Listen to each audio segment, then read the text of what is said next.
नमस्कार दोस्तों, आप सुन रहे हैं डीप स्टोरी टेलर, डर का सबसे विश्वसनीय ठिकाना।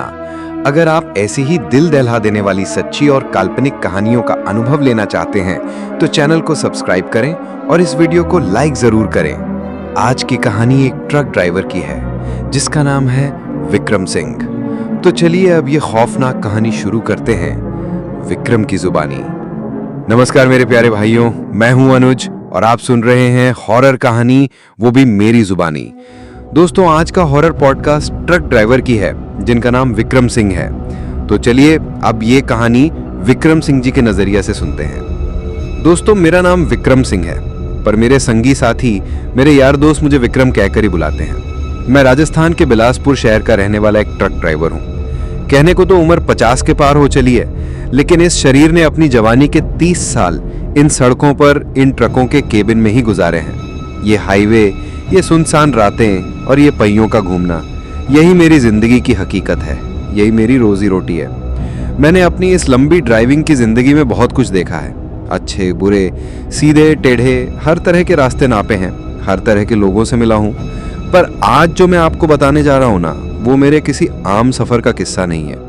ये मेरी जिंदगी की वो सबसे काली, सबसे भयानक रात है जब मेरा सामना दुनिया की किसी और चीज से नहीं, बल्कि सीधे सीधे मौत के एक ऐसे रूप से हुआ था जिसके बारे में हम सिर्फ किस्से कहानियों में ही सुनते हैं। मेरा सामना एक डायन से हुआ था, एक ऐसी डायन जिसे इंसानी खून की प्यास थी।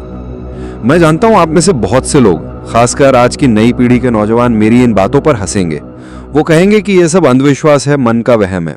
और मैं आपको दोष भी नहीं दूंगा, क्योंकि कुछ साल पहले तक मैं खुद भी ठीक आप ही की तरह सोचता था। मैं इन भूत प्रेत, डायन चुड़ैल की बातों को गप मानता था।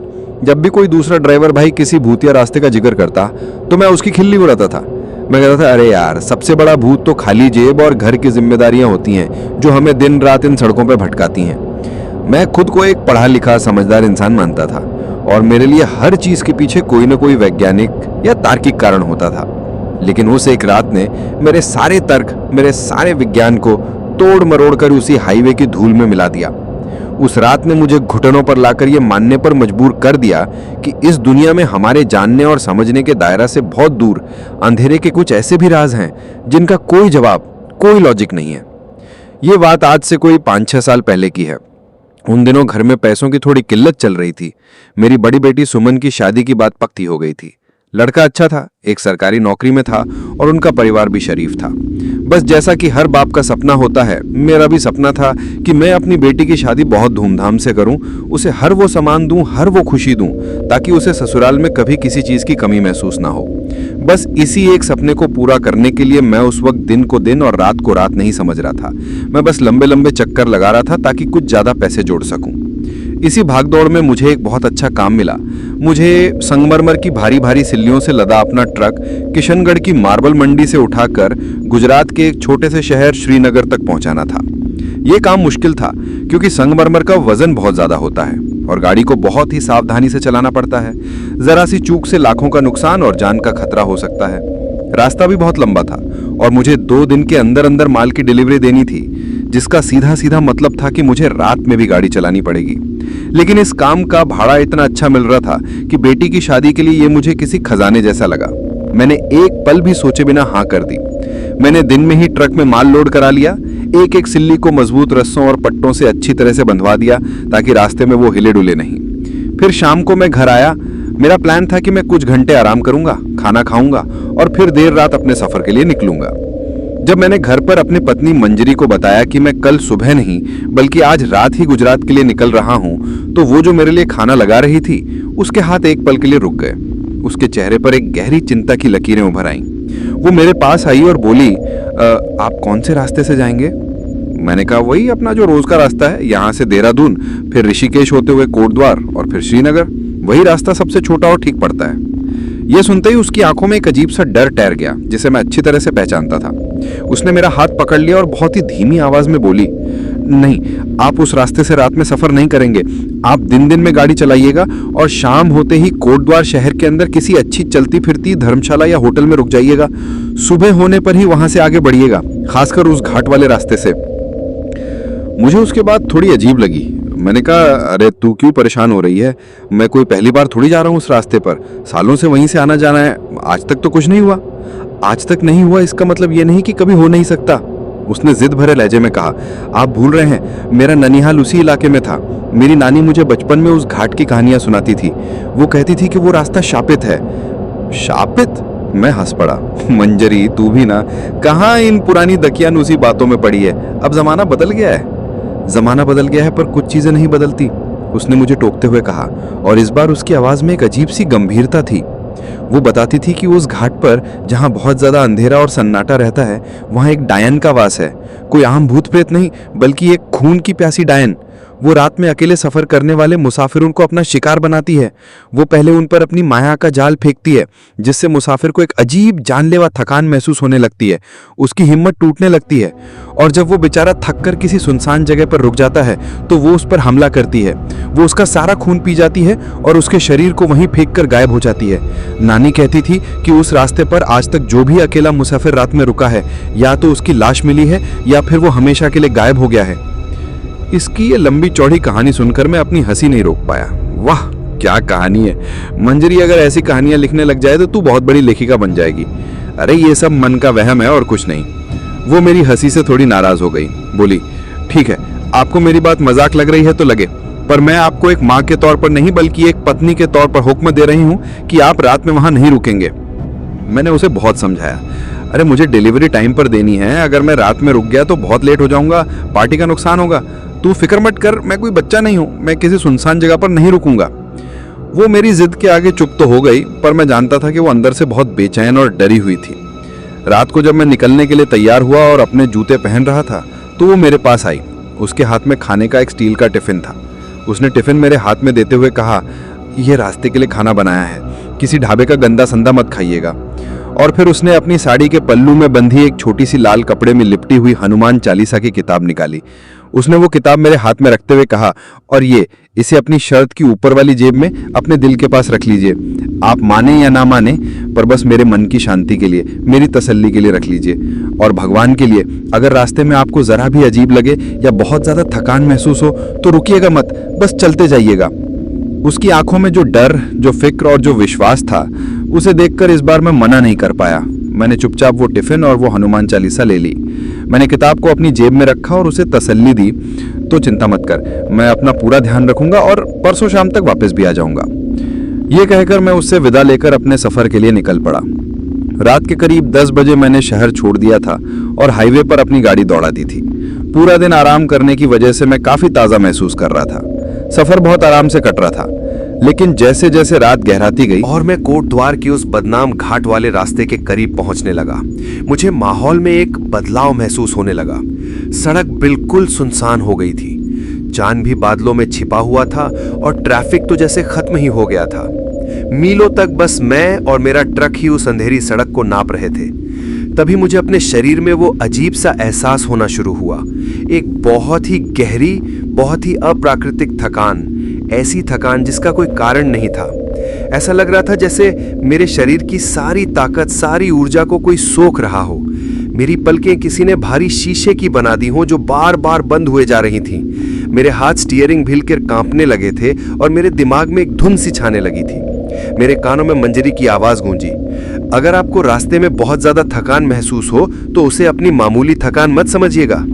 एक पल के लिए मेरे दिल में खौफ की एक लहर दौड़ी, लेकिन मेरे तार्किक दिमाग ने फिर उसे दबा दिया। अरे विक्रम, ये बस नींद है, रात का वक्त है, नींद तो आएगी ही, इसमें डरने वाली क्या बात है।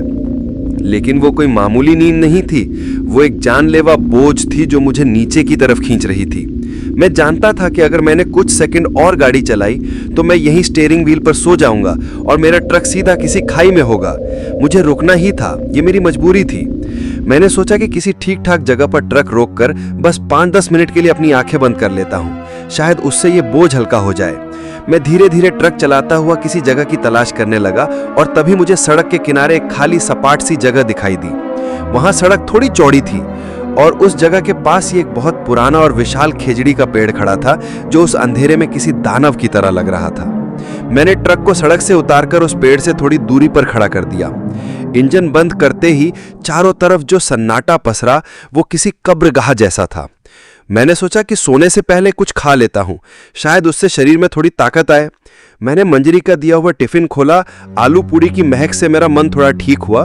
मैं अपनी सीट पर बैठा और पहला निवाला तोड़ने के लिए हाथ बढ़ा ही था कि तभी मुझे वो आवाज सुनाई दी, किसी औरत के सिसक सिसक कर रोने की आवाज, बहुत धीमी पर बिल्कुल साफ। वो आवाज उस खेजड़ी के पेड़ की तरफ से आ रही थी। मेरा हाथ हवा में ही रुक गया। मेरे शरीर की सारी थकान, सारी नींद एक पल में गायब हो गई और उसकी जगह एक बर्फीले डर ने ले ली। मैं अपनी सीट पर पत्थर की तरह जम गया। मैं जानता था कि अब इस कहानी की असली और भयानक शुरुआत होने वाली है। दोस्तों, जैसा कि मैंने आपको बताया, मैं अपने ट्रक के केबिन में बैठा था और बाहर उस घने अंधेरे में उस बूढ़े खेजड़ी के पेड़ की तरफ से किसी औरत के सिसक सिसक कर रोने की आवाज आ रही थी।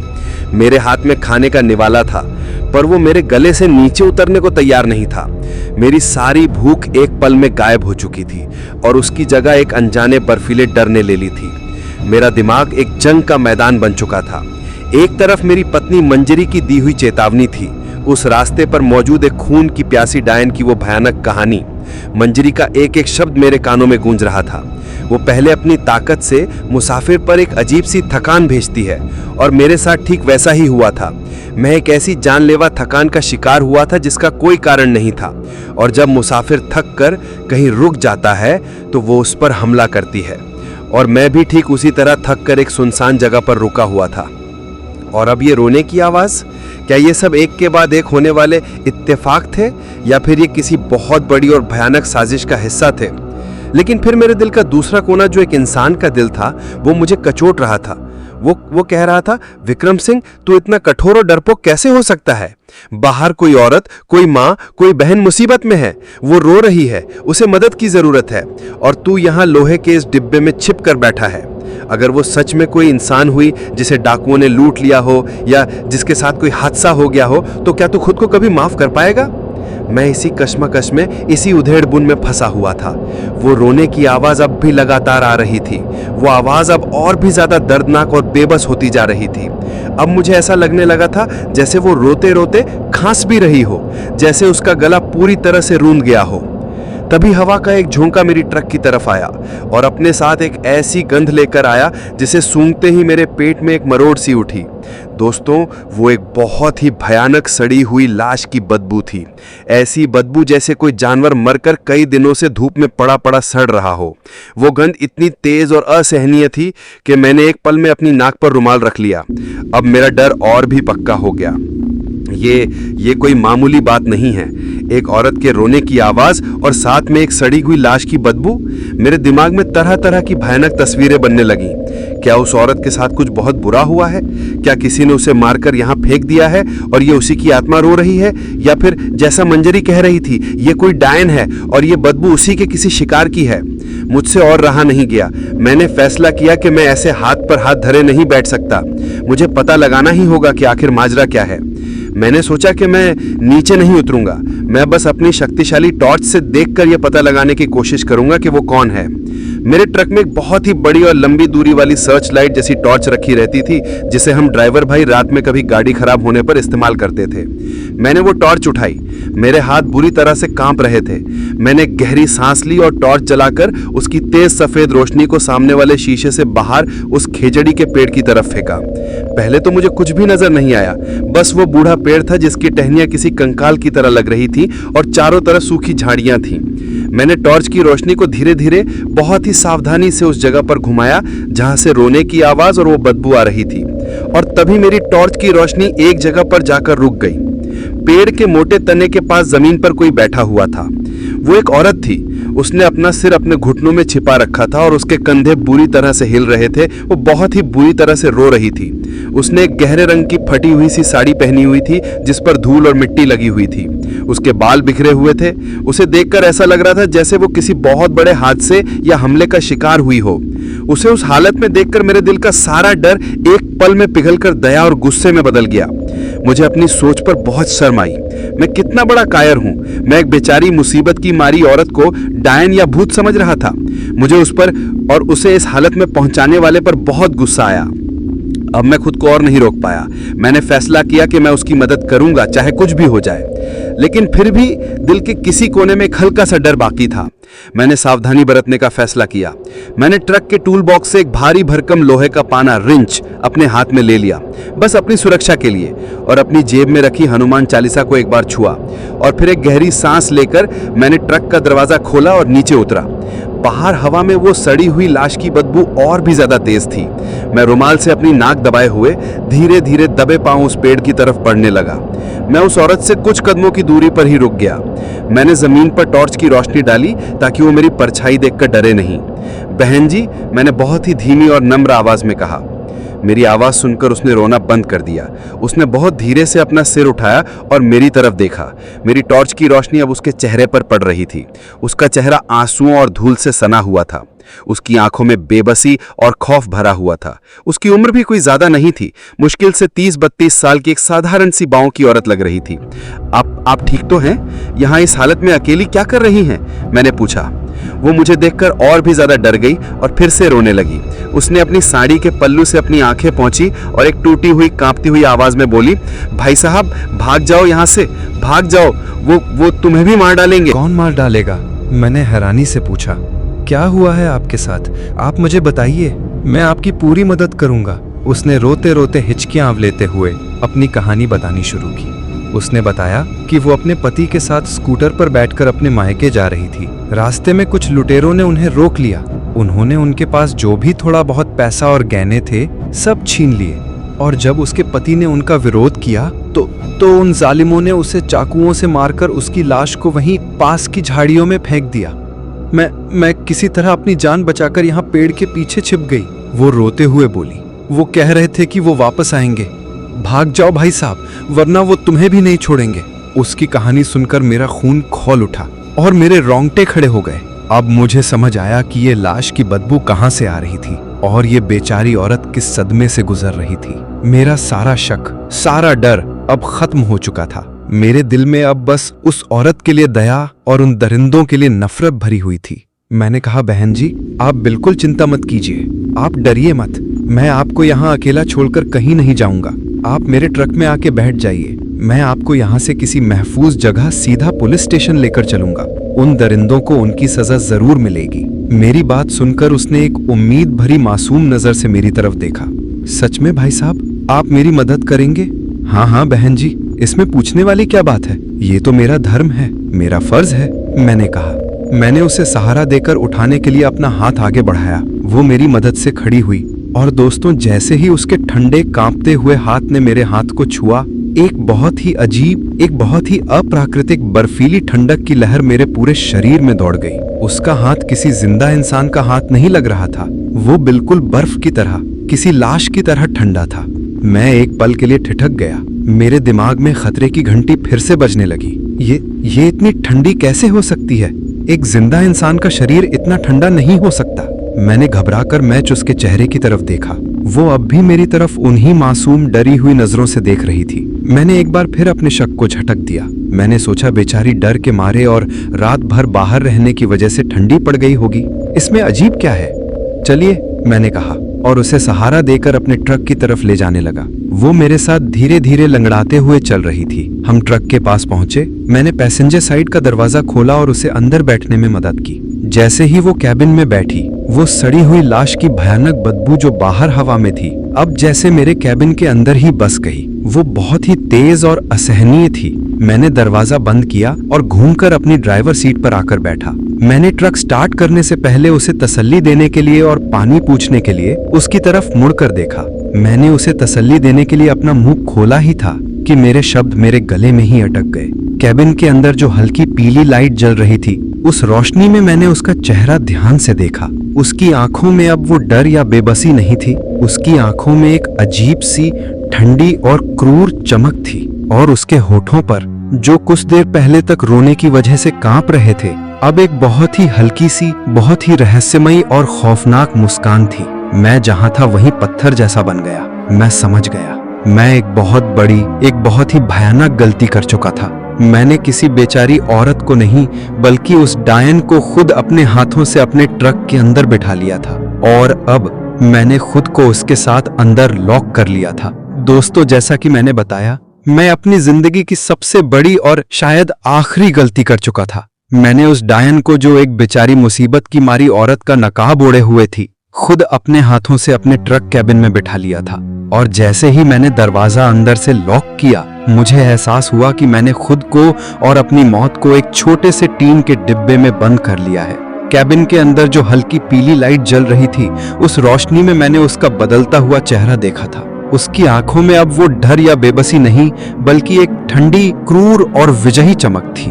और उसके होठों पर एक बहुत ही हल्की सी खौफनाक मुस्कान तैर रही थी, जैसे कोई शिकारी अपने जाल में फंसे शिकार को देखकर मुस्कुराता है। मेरा पूरा शरीर किसी पत्थर की तरह जम गया था। हाथ स्टीयरिंग व्हील पर थे, लेकिन उनमें अब ट्रक को आगे बढ़ाने की हिम्मत नहीं थी। मेरे पैर ब्रेक और क्लच के ऊपर थे, लेकिन वो जैसे जमीन से चिपक गए थे। मैं हिलना चाहता था, दरवाजा खोलकर बाहर कूद जाना चाहता था, लेकिन मेरे शरीर के किसी भी हिस्से ने मेरा साथ देने से इनकार कर दिया था। मैं अपनी ही गाड़ी में अपनी ही सीट पर एक कैदी बन गया था। वो अब भी उसी तरह चुपचाप मेरी बगल वाली सीट पर बैठी थी। वो कुछ बोल नहीं रही थी, लेकिन उसकी वो खामोशी किसी चीख से ज्यादा भयानक थी। मैं उसकी तरफ सीधा देखने की हिम्मत नहीं कर पा रहा था, लेकिन मुझे ये साफ महसूस हो रहा था कि उसकी वो सफेद आंखें अब मुझे ही घूर रही हैं, मेरे अंदर झांक रही हैं, मेरे डर को महसूस कर रही हैं और उसका मजा ले रही हैं। कैबिन के अंदर का माहौल बहुत तेजी से बदल रहा था। वो जो सड़ी हुई लाश की भयानक बदबू जो उसके कैबिन में आने के साथ ही तेज हो गई थी, वो अब और भी ज्यादा असहनीय होती जा रही थी। ऐसा लग रहा था जैसे मैं किसी ट्रक कैबिन में नहीं, बल्कि किसी पुरानी सीलन भरी कब्र के अंदर बैठा हूँ। हवा इतनी भारी और बोझिल हो गई थी कि हर एक सांस लेने के लिए मुझे अपनी पूरी ताकत लगानी पड़ रही थी। मुझे ऐसा महसूस हो रहा था जैसे उस कैबिन की दीवारें धीरे धीरे सिकुड़ रही हैं, वो मेरे करीब आती जा रही हैं। मेरा दम घुट रहा था, मैं पसीने से पूरी तरह तर हो चुका था, लेकिन मुझे ठंड लग रही थी, एक ऐसी बर्फीली ठंडक जो मेरे खून को जमा रही थी। और वो ठंडक उसी औरत के जिस्म से आ रही थी। काफी देर तक, जो मुझे सदियों के बराबर लगी, हम दोनों उसी खामोशी में बैठे रहे। और फिर उसने उस खामोशी को अपनी आवाज से तोड़ा। लेकिन दोस्तों, वो आवाज उस बेचारी कांपती हुई औरत की नहीं थी। वो एक बहुत ही ठंडी, सपाट और गहरी आवाज थी, जिसमें सदियों का अकेलापन और एक भयानक क्रूरता मिली हुई थी। डर गए ड्राइवर? उसकी आवाज सुनते ही मेरे पूरे शरीर में जैसे हजारों सुइयां एक साथ चुभ गई हों। मैं कुछ नहीं बोला, मैं बस सामने अंधेरे में देखता रहा। वो एक सूखी ठंडी हंसी हंसी, जो किसी इंसान की हंसी नहीं लग रही थी। अब क्यों नहीं बोलते कुछ देर? पहले तो बड़े दिलेर और हमदर्द बन रहे थे, बड़ा फर्ज और धर्म याद आ रहा था तुम्हें। कहाँ गया अब तुम्हारा वो फर्ज? देख कहाँ ले आई तुझे तेरी वो इंसानियत। उसकी बातों में जो तंज था, वो किसी चाबुक की तरह मेरे दिल पर लग रहा था। चुप क्यों हो? वो बोली, और इस बार उसकी आवाज मेरे और भी करीब से आई, जैसे वो मेरी तरफ झुक गई हो। क्या सोच रहे हो अपनी बीवी के बारे में? वो बेचारी बड़ी चिंता कर रही होगी तुम्हारे लिए। उसने तो तुम्हें समझाया भी था, पर तुमने तो उसकी एक न सुनी। तुम तो पढ़े लिखे समझदार ड्राइवर हो ना, तुम भला इन पुरानी गंवारों वाली बातों पर कैसे यकीन कर सकते थे? उसकी बात सुनकर मेरा दिमाग सुन पड़ गया। ये सब जानती है, इसे मेरी और मंजरी के बीच हुई हर बात पता है। जैसे उसने मेरे मन की बात सुन ली हो। वो फिर से हंसी। मैं सब जानती हूँ विक्रम सिंह, मैं तुम्हारे मन के अंदर चल रहे हर एक ख्याल को, हर एक डर को देख सकती हूँ। मैं देख सकती हूँ कि तुम अपनी बेटी की शादी के लिए कितने परेशान हो, कितनी मेहनत कर रहे हो तुम। पर अब तुम्हारी सारी मेहनत बेकार हो गई, क्योंकि तुम अपनी बेटी की शादी कभी नहीं देख पाओगे। उसकी आखिरी बात किसी फैसले की तरह थी, एक सजा थी जो उसने मेरे लिए तय कर दी थी। क्यों कर रही हो तुम ये सब मेरे साथ? आखिरकार मेरे जमे हुए होठों से कुछ शब्द निकले। मेरी आवाज बहुत ही दबी हुई और कमजोर थी। मैंने तुम्हारा क्या बिगाड़ा है? क्यों? वो मुस्कुराई। इस बार जब वो मुस्कुराई तो कैबिन की पीली लाइट में मैंने देखा कि उसके होंठ एक अप्राकृतिक चौड़ाई तक फैल गए और उसके अंदर मुझे इंसानों जैसे नहीं, बल्कि किसी जानवर की तरह नुकीले पीले दांतों की एक झलक दिखाई दी। क्योंकि मुझे तुम्हारी जरूरत है ड्राइवर, वो अपनी बात जारी रखते हुए बोली। मुझे तुम्हारे जैसे मजबूत जिस्मों की जरूरत है। मुझे तुम्हारे खून की प्यास है, तुम्हारी सांसों की गर्माहट, तुम्हारी नसों में दौड़ती जिंदगी, वही मेरी खुराक है। मैं कोई औरत नहीं हूँ जिसे लुटेरों ने सताया हो। मैं वो भूख हूँ जो सदियों से इस घाट पर, इस वीरान सड़क पर भटक रही है। मैं वो प्यास हूँ जो सिर्फ इंसानी खून से बुझती है। और आज इतने दिनों बाद मुझे तुम जैसा एक सेहतमंद शिकार मिला है। आज तुम मेरी प्यास बुझाओगे। इतना कहकर उसने अपनी काया बदलनी शुरू कर दी। वो जो एक साधारण गांव की औरत लग रही थी, अब उसका शरीर बदलने लगा। उसकी सांवली चमड़ी अब राख की तरह सफेद और सूखी पड़ने लगी। उसके गाल पिचक गए और उसकी आंखों की जगह बस 2 अंधेरे गहरे गड्ढे रह गए, जिनमें से एक ठंडी लाल रोशनी चमक रही थी। उसके बाल जो अब तक जूड़े में बंधे थे, वो खुल गए और किसी सूखी उलझी हुई झाड़ी की तरह उसके कंधों पर फैल गए। और उसके हाथ, हे भगवान, उसके हाथ, उसकी उंगलियां लंबी होकर किसी पेड़ की सूखी टहनियों की तरह टेढ़ी मेढ़ी हो गई और उनके सिरों पर लंबे काले और गंदे नाखून उगाए। मेरे सामने अब कोई औरत नहीं, बल्कि एक साक्षात डायन बैठी थी, अपने सबसे भयानक और असली रूप में। उसने अपना एक पंजा, जिसकी उंगलियां किसी चाकू की तरह तेज थी, उठाया और मेरे कंधे पर रख दिया। जैसे ही उसके बर्फीले हाथ ने मेरे कंधे को छुआ, मुझे ऐसा लगा जैसे किसी ने मेरे शरीर से सारी ताकत, सारी ऊर्जा को एक वैक्यूम क्लीनर की तरह खींच लिया हो। एक भयानक बर्फीली कमजोरी मेरे पूरे जिस्म में फैलने लगी। मेरी आंखों के सामने अंधेरा छाने लगा, मेरा सिर चकराने लगा, स्टीयरिंग व्हील पर मेरी पकड़ ढीली पड़ने लगी। मैं अपनी चेतना खो रहा था। मैं समझ गया, ये ऐसे ही मारती है। ये पहले अपने शिकार को पूरी तरह से बेबस करती है और फिर उसकी जिंदगी को धीरे धीरे पीती है। मैं मरने वाला था। मेरा शरीर मेरा साथ छोड़ रहा था। मेरा दिमाग हार मान चुका था। तभी ना जाने कैसे, जब मैं बेहोशी और मौत के बीच झूल रहा था, मेरे बेजान होते हाथ ने अपनी आखिरी हरकत की।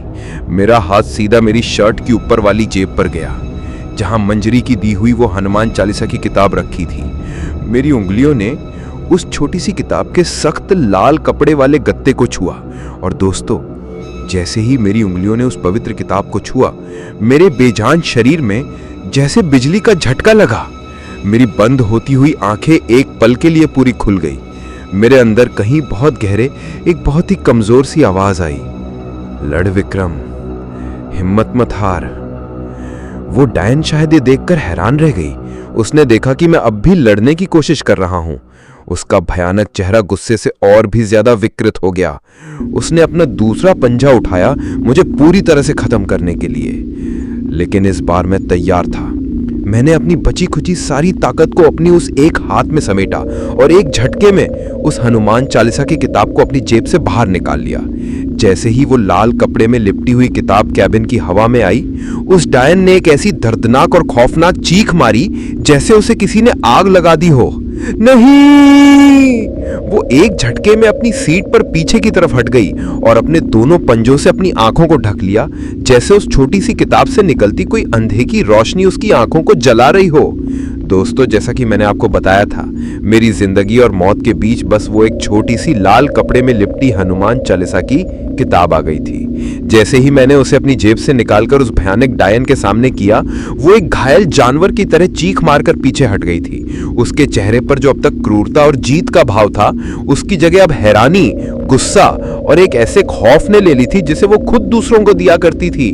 वो उस छोटी सी किताब को ऐसे देख रही थी जैसे वो कोई किताब नहीं, बल्कि भगवान का कोई सबसे शक्तिशाली अनदेखा अस्त्र हो।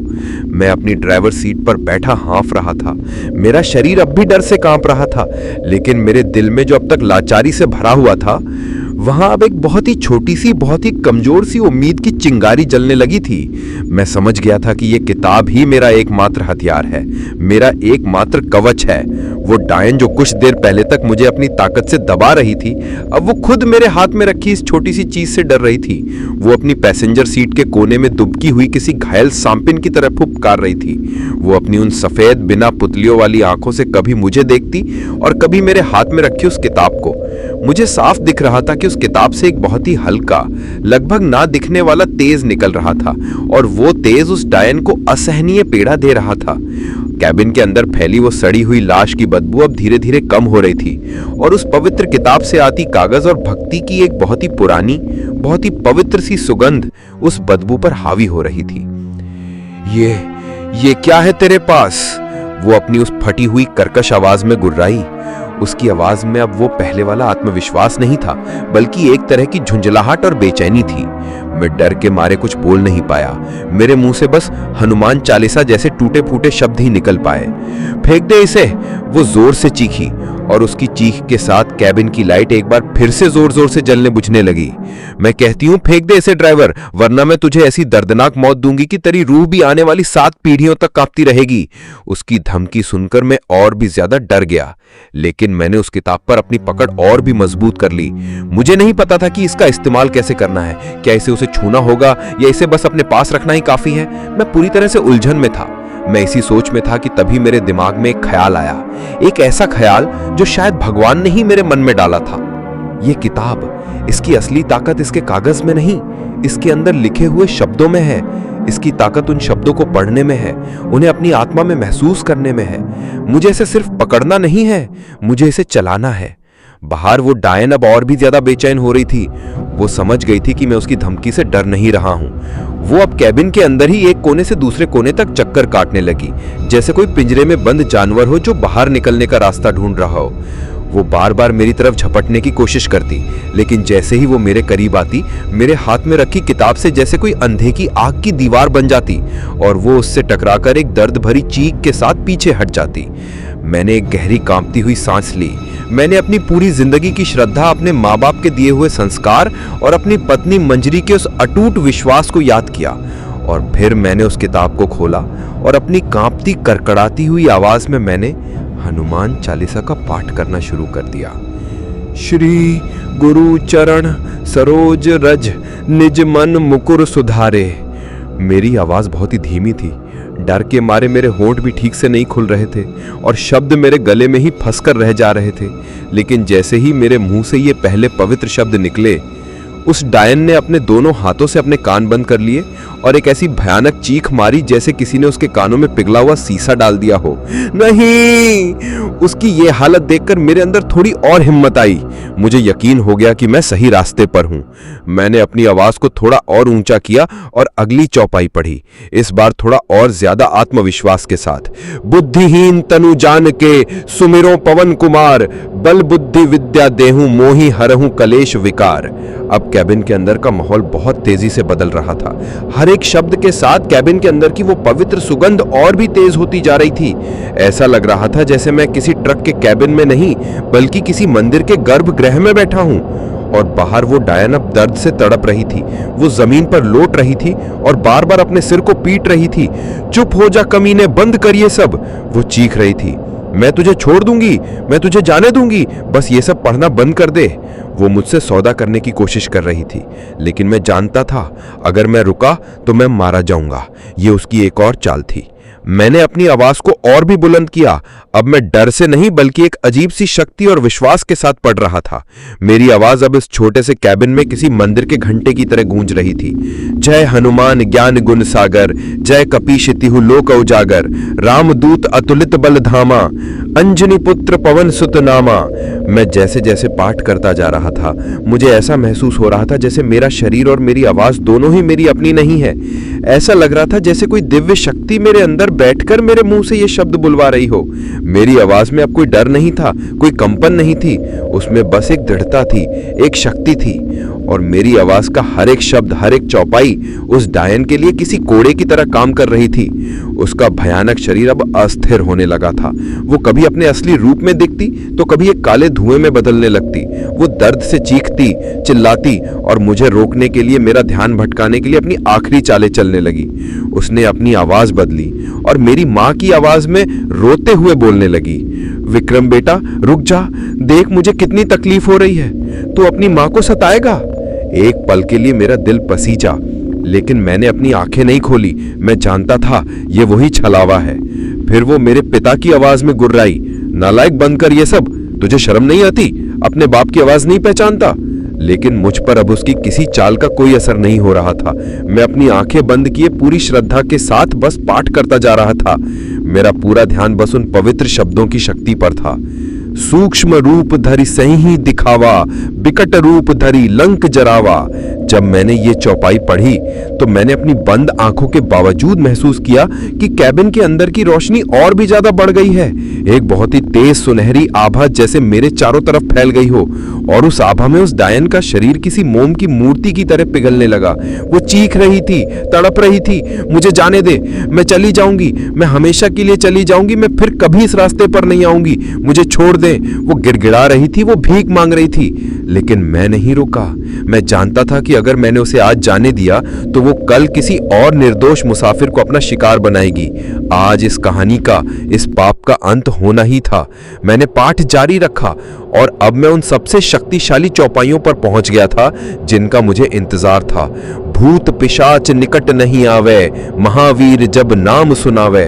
मैंने ये चौपाई अपनी पूरी आत्मा की शक्ति से, अपनी पूरी आवाज से चीख कर पढ़ी, और जैसे ही ये शब्द मेरे मुंह से निकले, उस डायन का शरीर जो अब लगभग एक काला धुआं ही रह गया था, वो एक जोरदार झटके के साथ कैबिन की बंद खिड़की के शीशे से ऐसे टकराया जैसे किसी ने उसे उठाकर फेंका हो।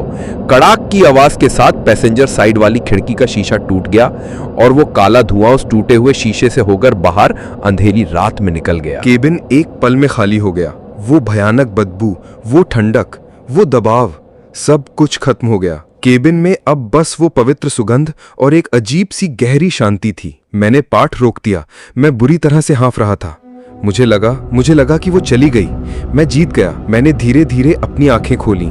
केबिन वाकई में खाली था। मैंने एक राहत की सांस ली, लेकिन जैसे ही मैंने सामने सड़क की तरफ देखा, मेरे दिल की धड़कन एक पल के लिए रुक गई और मेरी सारी खुशी एक पल में खौफ में बदल गई। वो गई नहीं थी। वो काला धुआं, वो अब मेरे ट्रक के बाहर हवा में इकट्ठा हो रहा था और वो धीरे धीरे फिर से उसी डायन का रूप ले रहा था, लेकिन इस बार उसका रूप पहले से 100 गुना ज्यादा भयानक, विशाल और गुस्से से भरा हुआ था। मैं उसे केबिन से बाहर निकालने में तो कामयाब हो गया था, लेकिन ऐसा करके मैंने उसे और भी ज्यादा खतरनाक बना दिया था। अब वो बाहर थी अपनी पूरी ताकत के साथ, और मैं अंदर अपने टूटे हुए अपाहिज ट्रक में कैद था। दोस्तों, जैसा कि मैंने आपको बताया, मैंने हनुमान चालीसा की शक्ति से उस डायन को अपने ट्रक केबिन से बाहर तो फेंक दिया था, लेकिन ये मेरी जीत नहीं बल्कि लड़ाई के एक नए और ज्यादा भयानक दौर की शुरुआत थी। वो केबिन से बाहर तो निकल गई थी, लेकिन ऐसा करके मैंने उसे और भी ज्यादा आजाद और खतरनाक बना दिया था। वो काला धुआं जो टूटी हुई खिड़की से बाहर निकला था, अब मेरे ट्रक के सामने सड़क पर इकट्ठा हो रहा था और मेरी आंखों के सामने वो धीरे धीरे फिर से उसी डायन का रूप ले रहा था। लेकिन दोस्तों, इस बार उसका रूप से 100 गुना ज्यादा खौफनाक था। उसका शरीर अब और भी ज्यादा विशाल और फैला हुआ लग रहा था। वो अब किसी औरत की तरह नहीं, बल्कि अंधेरे और नफरत से बनी एक परछाई की तरह लग रही थी, जिसमें बस उसकी वो 2 लाल आंखें किसी अंगारे की तरह दहक रही थीं। मैं केबिन के अंदर अपनी सीट पर दुबका हुआ था। मेरे हाथ में अब भी वो हनुमान चालीसा की किताब खुली हुई थी और फोन पर पंडित जी की लाइन जुड़ी हुई थी। बाबा जी, मैं कांपते हुए बोला, वो फिर से वापस आ गई है।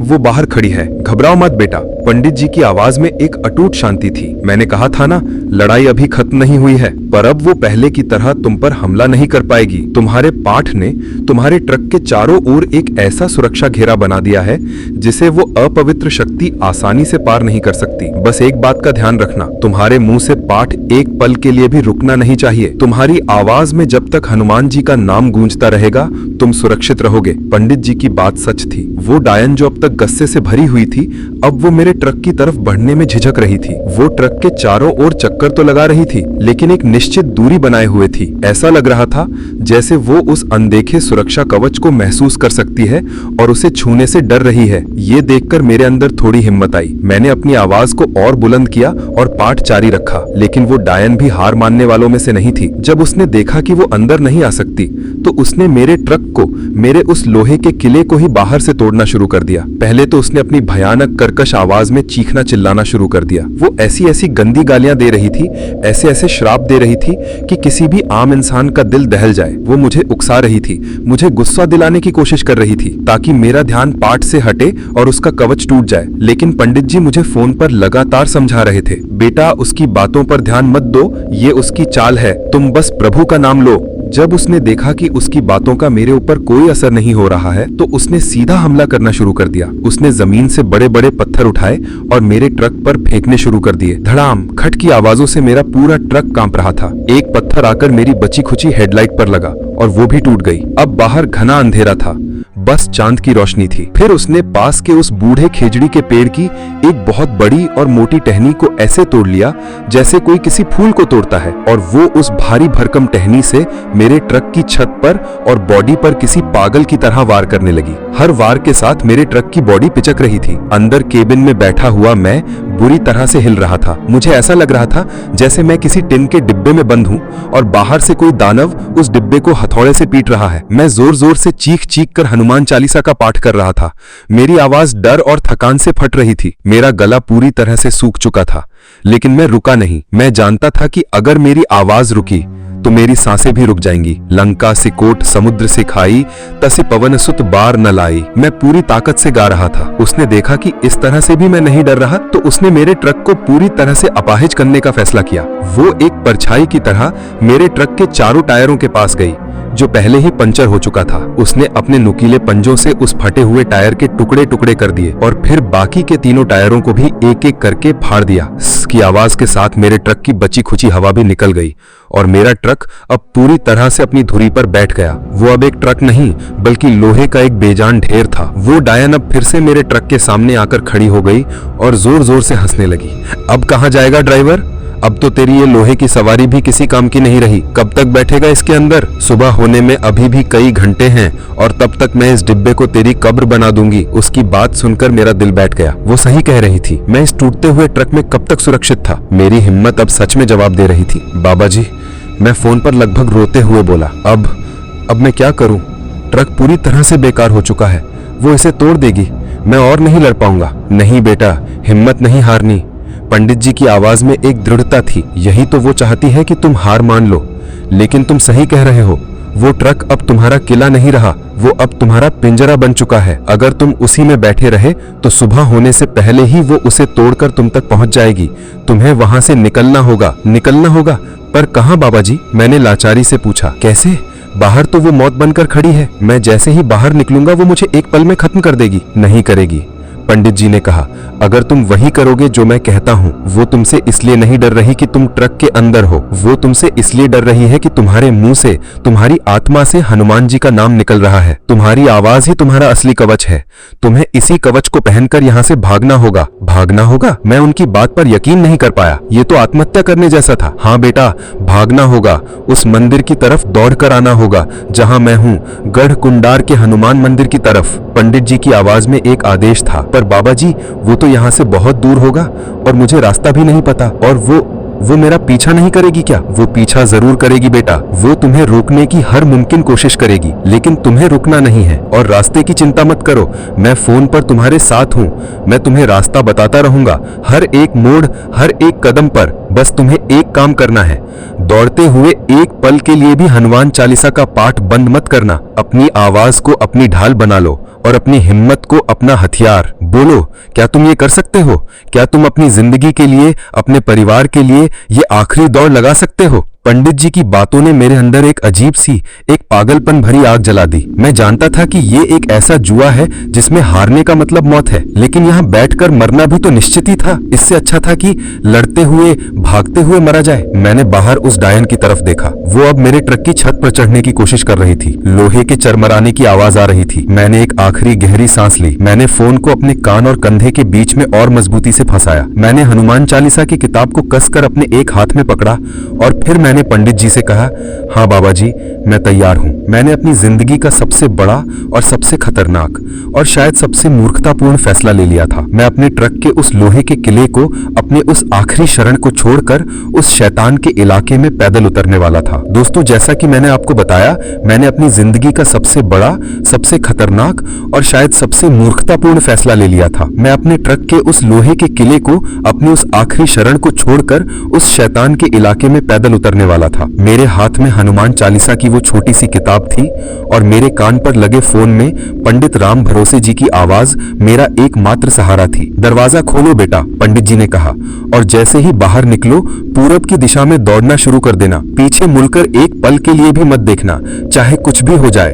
और सबसे जरूरी बात, तुम्हारे मुंह से पाठ एक सांस के लिए भी रुकना नहीं चाहिए। तुम्हारी आवाज ही तुम्हारा कवच है और तुम्हारी श्रद्धा ही तुम्हारा हथियार। अब जाओ और अपनी जिंदगी जिंदगी के लिए दौड़ो। जय श्री राम। मैंने एक आखिरी गहरी सांस मैंने ली। अपनी आंखें बंद की और अपनी बेटी का मुस्कुराता हुआ चेहरा याद किया, और फिर जय बजरंगबली का नाम लेकर मैंने ट्रक के दरवाजे का लॉक खोला और उसे एक झटके में धकेलकर बाहर अंधेरे में कूद पड़ा। छर की आवाज के साथ दरवाजा खुला। बाहर की ठंडी हवा और सड़ी हुई लाश की वो भयानक बदबू एक साथ मेरे चेहरे से टकराई। बाहर मेरे ट्रक के सामने खड़ी वो डायन मुझे दरवाजा खोलकर बाहर निकलते देख एक पल के लिए हैरान रह गई। उसे शायद उम्मीद नहीं थी कि मैं इतनी बड़ी बेवकूफी करूंगा। मेरे पास सोचने का वक्त नहीं था। मैंने अपनी पूरी ताकत और फटे हुए गले से चीखकर हनुमान चालीसा का पाठ करना शुरू कर दिया, वहीं से जहां मैंने छोड़ा था।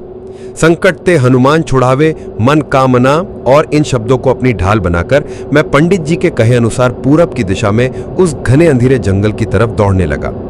मेरे पीछे उस डायन ने एक ऐसी गगन भेदी गुस्से और नफरत से भरी हुई चीख मारी कि मुझे लगा जैसे मेरे पीछे पूरा जंगल ही कांप उठा हो।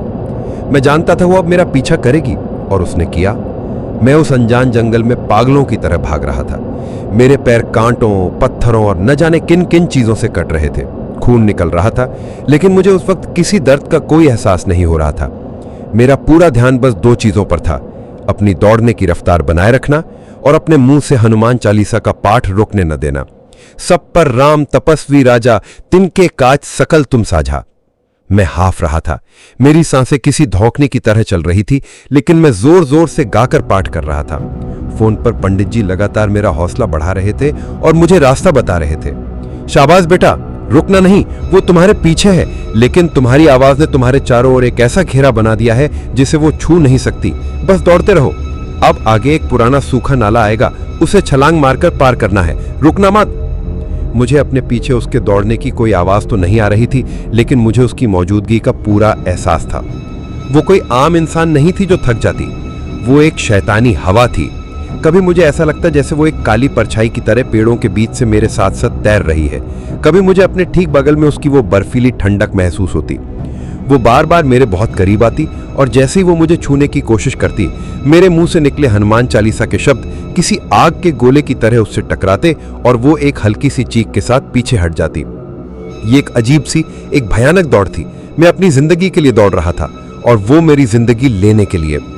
उसने जब देखा कि वो मुझे सीधा पकड़ नहीं पा रही है, तो उसने मुझे भटकाने और डराने के लिए अपनी माया का जाल फैलाना शुरू कर दिया। अचानक मेरे सामने का रास्ता एक बहुत बड़ी चट्टान की दीवार में बदल गया। मैं रुकने ही वाला था कि फोन से पंडित जी की आवाज चीखी, धोखा है विक्रम सिंह, वो छलावा है, आंखें बंद करो और सीधा दौड़ते रहो, वो रास्ता वहीं का वहीं है। ये सुनने में पागलपन था। आंखें बंद करके उस अनजान जंगल में दौड़ना मतलब अपनी गर्दन तोड़ लेना, लेकिन मेरे पास यकीन करने के सिवा और कोई चारा नहीं था। मैंने एक पल के लिए अपनी आंखें कसकर बंद की और अंधेरे में ही 4-5 कदम आगे की तरफ दौड़ लगा दी। जब मैंने आंखें खोली तो सामने कोई चट्टान नहीं थी, रास्ता बिल्कुल साफ था। मैं बच गया था, लेकिन उसका हमला रुका नहीं। अब मुझे जंगल में चारों तरफ से मेरी पत्नी और बेटी की आवाजें आने लगीं। बचाओ पापा, इधर आओ, अरे आप कहां जा रहे हैं, मैं यहां हूं। वो आवाजें मुझे अपनी तरफ बुला रही थीं, मुझे रास्ते से भटकाने के लिए।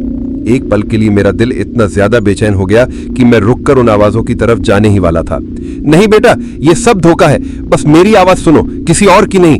पंडित जी फोन पर लगभग चिल्ला रहे थे। उनकी आवाज ने मुझे फिर से होश में ला दिया। मैं अपनी भावनाओं को काबू करके बस दौड़ता रहा और पाठ करता रहा। और मनोरथ जो कोई लावे, सो यमे जीवन फल पावे, डरे यही हकाम। मैं दौड़ते दौड़ते अब लगभग अधमरा हो चुका था। मेरे फेफड़ों ने जवाब दे दिया था। मेरा गला पाठ करते करते पूरी तरह से छिल गया था और मेरी आवाज अब बहुत धीमी और फटी हुई निकल रही थी। मुझे लग रहा था कि अब मैं बस गिरने ही वाला हूं। हिम्मत मत हारो विक्रम सिंह, बस पहुंचने वाले हो। पंडित जी ने कहा, तुम्हारी आवाज कमजोर पड़ रही है, अगर पाठ रुका तो वो तुम्हें पकड़ लेगी। अपनी बेटी की शादी का वास्ता बेटा, अपनी पत्नी के विश्वास का वास्ता, हिम्मत मत हार। पंडित जी की बातों ने और मेरे परिवार की याद ने मेरे बेजान शरीर में जैसे किसी ने जान फूंक दी हो। मैंने अपनी बची खुची सारी ताकत को अपनी आवाज में समेटा और अपनी फटी हुई आवाज में फिर से जोर से पाठ करना शुरू कर दिया। चारों युग प्रताप तुम्हारा है, प्रसिद्ध जगत उजियारा। मैं जानता था कि मैं ज्यादा देर तक और नहीं दौड़ सकता। मुझे लगा कि शायद मेरा अंत अब यहीं इसी जंगल में लिखा है। तभी पंडित जी फोन पर जोर से बोले, बेटा सामने देखो, पेड़ों के बीच से देखो, वो जो हल्की सी रोशनी दिख रही है वही है हमारा ठिकाना। मैंने हाफते हुए अपनी धुंधलाती हुई आंखों से सामने की तरफ देखा। हाँ, पेड़ों के घने अंधेरे के बीच बहुत दूर एक बहुत ही छोटी सी टिमटिमाती हुई पीली रोशनी दिखाई दे रही थी। एक दिए की रोशनी। वही है बेटा, पंडित जी की आवाज में एक उम्मीद और जल्दी थी। वही गढ़कुंडार का गांव है और वो रोशनी गांव के मुहाने पर बने मां दुर्गा के मंदिर के दिए की है। तुम बस पहुंचने वाले हो बेटा, अपनी आखिरी ताकत लगा दो, दौड़ो। उस एक छोटी सी रोशनी ने मेरे अंदर किसी मरे हुए इंसान में जान डालने जैसा काम किया। वो मेरी मंजिल थी, मेरा बचाव। मैंने अपनी जिंदगी की आखिरी और सबसे तेज दौड़ लगा दी। मैं उस रोशनी की तरफ भाग रहा था। मेरे पीछे उस डायन को भी शायद एहसास हो गया था कि उसका शिकार अब हमेशा के लिए उसके हाथ से निकलने वाला है। उसने एक आखिरी सबसे भयानक और गगनभेदी चीख मारी। वो चीख इतनी तेज थी कि मेरे आसपास के पेड़ों के पत्ते तक कांपकर झड़ गए। मैंने पीछे मुड़कर नहीं देखा, लेकिन मुझे महसूस हुआ कि अब वो किसी परछाई या धोखे की तरह नहीं, बल्कि एक काली तूफानी आंधी की तरह पूरे जंगल को रौंदती हुई अपनी पूरी ताकत से मेरी तरफ बढ़ रही है। वो मुझे उस मंदिर की सीमा में दाखिल होने से पहले ही निगल जाना चाहती थी। मंदिर की रोशनी अब और भी पास आ गई थी। मुझे गांव के कुछ कच्चे घरों का धुंधला सा आकार भी दिखने लगा था। बस कुछ और कदम, बस कुछ और सांसें, मेरे और मंदिर के बीच अब बस 150 फीट का ही फासला बचा होगा और वो काली आंधी मेरे ठीक पीछे पहुंच चुकी थी। मुझे अपनी पीठ पर उसकी बर्फीली मौत जैसी ठंडक महसूस हो रही थी। उसका पंजा मुझे छूने ही वाला था। मैं अपनी पूरी ताकत से चीखा, जय माता दी, और उस मंदिर के आंगन की तरफ एक आखिरी छलांग लगा दी। दोस्तों, जैसा कि मैंने आपको बताया, मैं अपनी जिंदगी की आखिरी छलांग लगा चुका था। मेरे और उस छोटे से मंदिर के आंगन के बीच बस कुछ ही फीट का फासला था और मेरे ठीक पीछे वो डायन, वो काली आंधी मुझे निगल जाने के लिए पहुंच चुकी थी। मुझे अपनी पीठ पर उसकी बर्फीली मौत जैसी ठंडक और अपने कानों में उसकी गुस्से से भरी हुई सांसों की आवाज साफ महसूस हो रही थी। मैंने आंखें बंद कर ली थी और मेरे मुंह से बस एक ही नाम निकल रहा था, जय माता दी। मैं जमीन पर गिरा, लेकिन वो जमीन कांटों और पत्थरों से भरी जंगल की जमीन नहीं थी। वो एक ठंडी, सपाट और शांत जमीन थी। जैसे ही मेरे शरीर ने उस जमीन को छुआ, मेरे पीछे से आती उस डायन की एक ऐसी दर्दनाक और आखिरी चीख निकली कि मुझे लगा जैसे आसमान ही फट गया हो, जैसे धरती ही दहल गई हो। मैंने डरते डरते अपनी आंखें खोली। मैं उस छोटे से मां दुर्गा के मंदिर के ठीक सामने उसके पवित्र आंगन की जमीन पर पड़ा हुआ था। मैं दहलीज के अंदर था। मैं सीमा के इस पार था। मैं मां के दरबार में उनकी शरण में पहुंच चुका था। मैंने पलटकर पीछे देखा और जो मंजर मैंने देखा वो मैं अपनी जिंदगी में कभी नहीं भूल सकता और शायद कभी किसी को शब्दों में समझा भी नहीं सकता।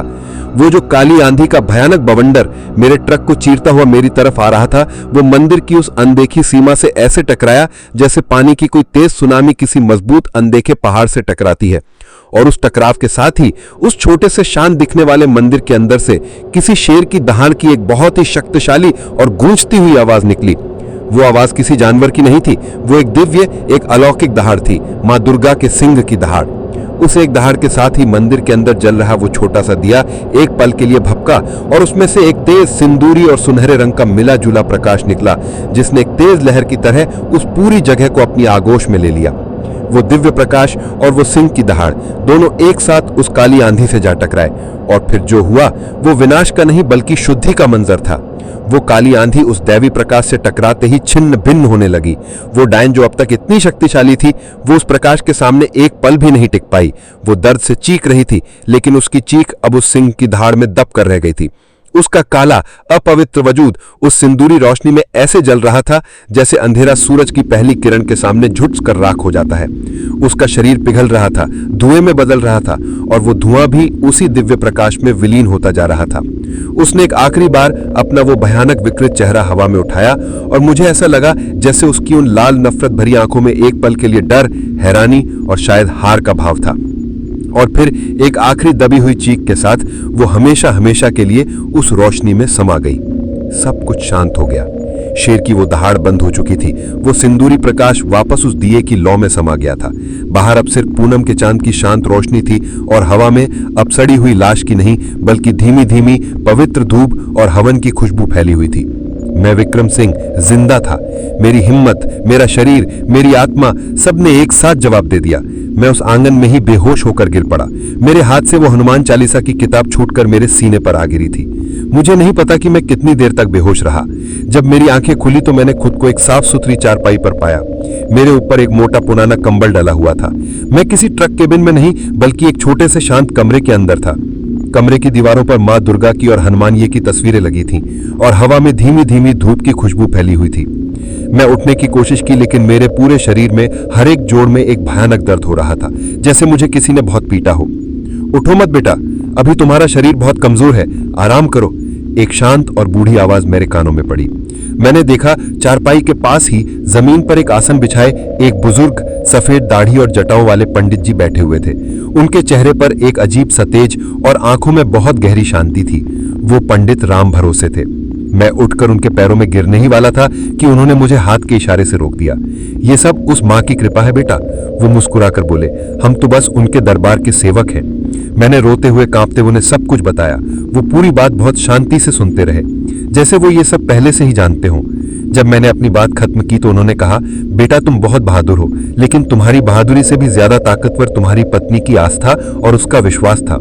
ये सच है कि तुमने हनुमान चालीसा का पाठ किया और संकट में संकट मोचन को ही पुकारा जाता है, पर क्या तुम जानते हो हनुमान जी स्वयं माँ दुर्गा के सबसे बड़े और परम भक्त हैं। जब तुमने उन्हें मदद के लिए पुकारा तो उन्होंने एक सच्चे सेवक की तरह तुम्हें अपनी माँ के आंचल तक, उनकी शरण तक पहुंचाने की